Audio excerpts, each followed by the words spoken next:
I recently signed up for my first half marathon and was so excited. I just hit the ground running. I was ready to go, got the watch, started looking at trails, all of that. I've always been an athletic person. I've played sports all my life, but this is a new challenge for me. I can tell you I've definitely never ran 13 miles before. But you know, life is short, so why not challenge yourself while you're here and do something a little crazy? I kind of like tweaked my foot a little bit. This week I'm taking you along my beginner journey at doing my first half marathon.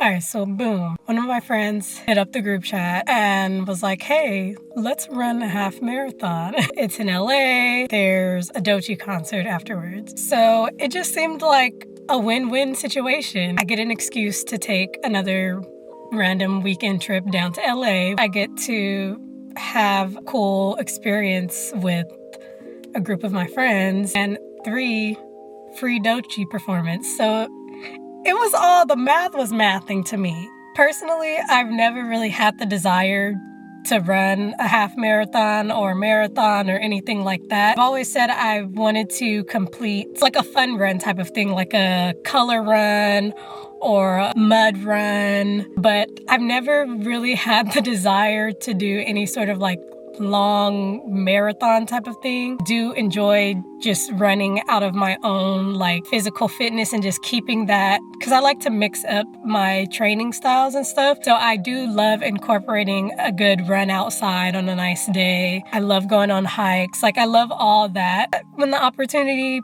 presented itself and everything was kind of adding up, I just took that as a sign to like try something new and as a way to challenge myself and work towards a goal. Over the past like couple of years or so, I've just been in a pretty smooth like rhythm with my fitness, not really working towards anything, but just maintaining. Recently, it's really just been more of like, I'm just doing this as part of like my lifestyle. This is just what I do every week, you know, go to the gym. I supplement with like yoga and Pilates classes and all different types of like workout classes. There are like little performance-based things and like skills that I've been trying to get down. When it comes to calisthenics and stuff, you guys know I'm still trying to get down like my muscle ups, my handstands. I am a person that's always like switching it up and always down to do something new and try a new workout and challenge myself. I just saw it as a cool way to complete something, just to be able to say that I did it and to prove to myself that I am able to do it and just to have a nice experience with friends. That's basically my intention behind it, why I signed up. It's like a whole other world of things that go along with training for halves and full marathons and just all things that I've been kind of consumed with, like trying to do my research for it and trying to make sure I have the right shoes and equipment, and it could be a lot.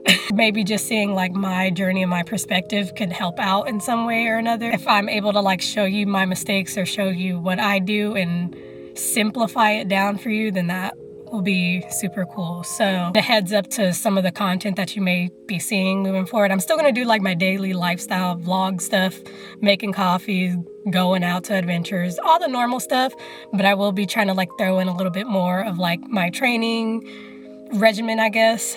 I am still making sure to incorporate weight training throughout this training process because I don't want to lose too much strength. So yeah, we're gonna head to the gym and then I'll check back in with you guys later.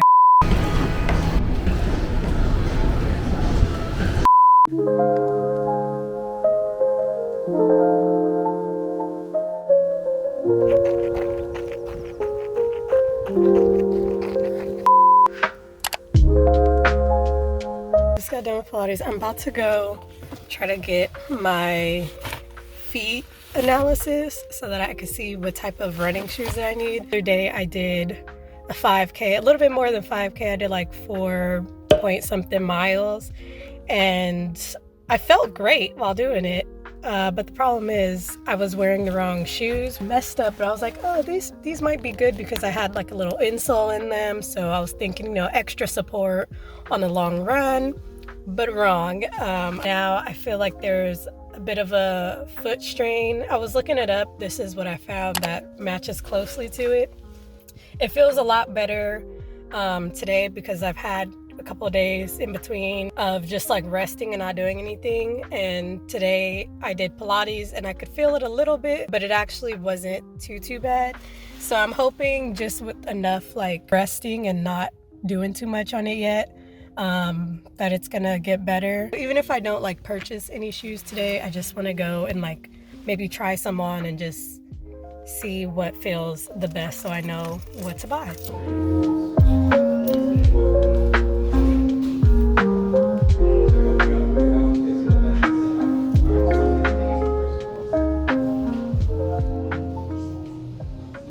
They were talking about a wait list and stuff. I honestly don't have half an hour to just wait around.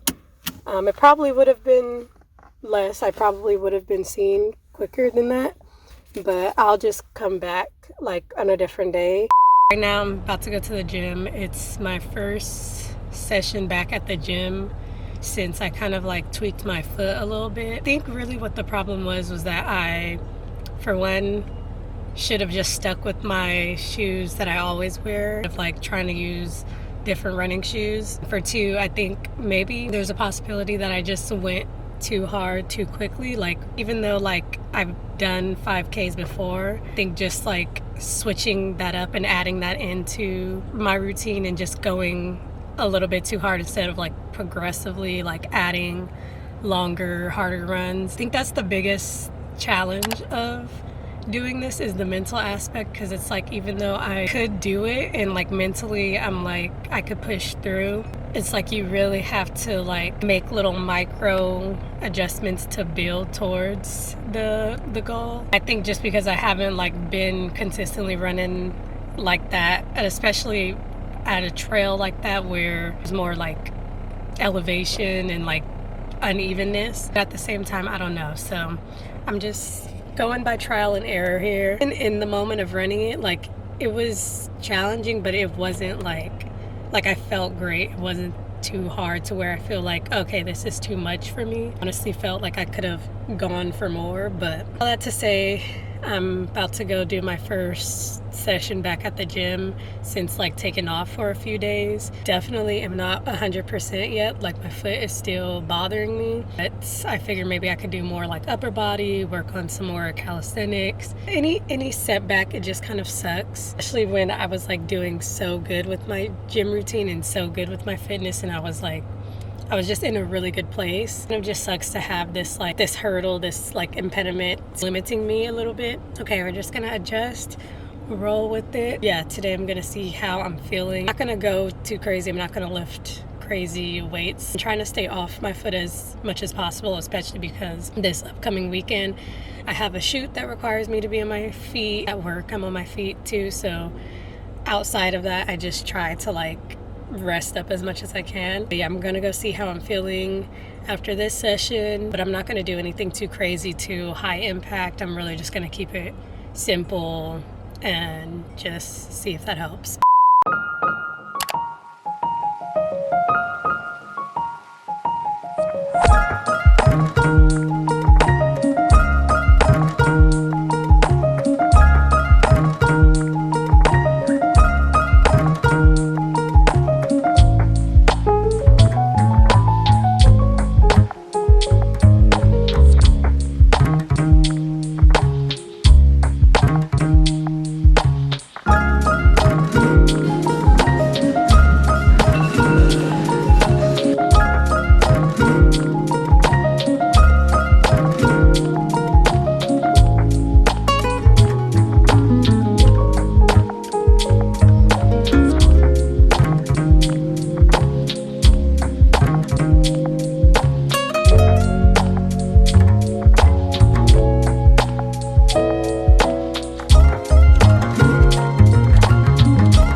yesterday. The workout actually went a lot better than I expected. I know I didn't show much, but it wasn't that bad. I even tried out Stairmaster a little bit. My foot actually feels like it's getting progressively better. I'm gonna probably just continue doing what I'm doing, which is like getting it easier in the gym, focusing on like stabilizing moves and footwork exercises. I haven't ran since. I'm not gonna do any type of running until I'm back 100%. It's very hard for me because I do want to just kind of go. I'm gonna really try to like make sure that take a step back so I could have a better comeback and I don't prolong my recovery. And now I'm just in the phase of like prioritizing recovering while also like still getting a little bit of movement in just for my own like mental health, and then staying off of it as much as I can. My daily walks, I haven't really been doing that. I've just been limiting my movement to the necessary movement. Yeah, that's my little update for right now.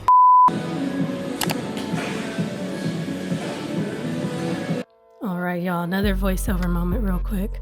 Also, side note, I feel like I should start rapping on this beat or something. Like, why is this beat so hard? Okay, but anyways, today I'm focusing on upper body. Like I said before, I don't want to lose too much of my strength. So I'm doing like some pull-ups, muscle ups, things like that, where I still want to like see progress with those things because I've been practicing that for a while now. So even though I am training for a half marathon, I still want to make sure that I have like upper body strength as well and not just solely focus on my legs. So that's what I'm doing here today in this workout. It was actually kind of fun to focus on upper body and get some muscle up practice in there because I know my legs will be probably exhausted by the time I'm done training for the half. Part 2, we're gonna go try to get my feet analysis. I'm at a different spot today because just timing wise I felt like it would be faster and less traffic for me to come here, which it was. So we're gonna try out Roadrunner instead, which is basically the same stuff as the feet or whatever. Okay, glad I came here because they said it's only gonna take like 5-10 minutes.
I wanted to fill you guys in on the feet analysis and how it went. I did a treadmill like running test. You had to do barefoot, which I was a little bit like about because I'm like, okay, how many bare feet have been on this treadmill? But anyway, that's besides the point. So they do a running test, kind of like record you as you're doing it to kind of see your running gait or whatever, and then they give you some socks to put on, and then once you put the socks on, they do your like insole things. All of this I thought I was recording, but apparently it was not on the recording mode. Just like stand on the little machine thing and they kind of see more data to kind of like scan your feet of how feet are wide or regular, get the measurements of your feet. Then based off of all that data that they collect doing those two things, then they move you to the screen and they kind of walk you through, okay, so based off of the data, it looks like when you run, this foot does this foot does that, yada, this is the shoe size that you should be wearing. In my case, basically what we concluded was that, actually, to my surprise, which was really good that I went, should be wearing a 6.5 runner shoe. Standard size that I normally have been wearing, that I thought that I was for like years because it just hadn't changed. I live somewhere in between 5.5, 6. Yeah, I don't know if any of this is interesting. This is probably all boring, and you could just kind of skip ahead if you don't want to hear my feet analysis talk. The only other time that I ever got something like that done, like my foot scanned, was when I went to the chiropractor like years back. And I really liked going to the chiropractor, but the only thing was that it did not take my insurance. But basically my results, I'll pop them on the screen. 3 recommendations that he gave me, which all of this gets emailed to you. For me, my 3 choices that he recommended, they also like ask you questions like, what is this going to be used for? And I just basically told him that I was going to be doing my first half marathon. Based off of that and my data, he suggested Brooks Glycerin 22s, I believe, Hoka Clifton 9s, which is one that I was already like added to cart that I was looking at getting anyways, and the Asics Gel Nimbus 27. I did end up, prior to doing the foot analysis, based off of like my research online, purchasing these that I'm wearing right now that I'm trying on. But yeah, this is a long-winded little chit chat. That is the upside, that there's still time and I could still make a full recovery in time. The main difference that I've been implementing is I'm taking my warm-ups, my foot warm-ups, a lot more diligently than I normally would. I always do a warm-up before any of my workouts, whether it's running or weightlifting. But today what I did was unilateral like leg workouts, so like pistol squats, which surprisingly don't really bother my foot. If anything, I feel like it kind of helps. I know it's like boring to talk about, so I'll try to like show in future clips and stuff. And I kind of like assessed my body at that point and like kind of seeing like, okay, how am I doing? How am I feeling? From there, I was feeling good, so I decided to go further on, because in previous days, I would have just like stopped the workout there and that would have been it, and then I would have just done some more stretching or like upper body or handstands and then let it be. I was still feeling good, so I did some sled pushes, you know, with the little like sled thing. At first I was like, okay, I'm just gonna like do it slowly, but I did it like pushing while running kind of, and it actually, like, I couldn't feel my foot at all. Like, it didn't bother me at all. I was really like happy that I was able to do that, because that's both like cardio and weights and like, you know. And then I finished off with box jumps with those shoes that I was wearing. It felt really good. I felt bouncy. And yeah, just overall I left feeling good. I made sure to do a cool down and even more stretching afterwards. It's been a couple of hours later and I'm still feeling pretty good, so I'm happy. I feel like we're making a little bit of progress. I'm happy that I feel like we're getting somewhere. But yeah, hopefully by this upcoming week I'll be even better. So right now I just have a little chocolate protein shake. I'm about to do some editing and kind of call it a day pretty much. Not gonna lie, y'all, I don't think I'm ready for this yet.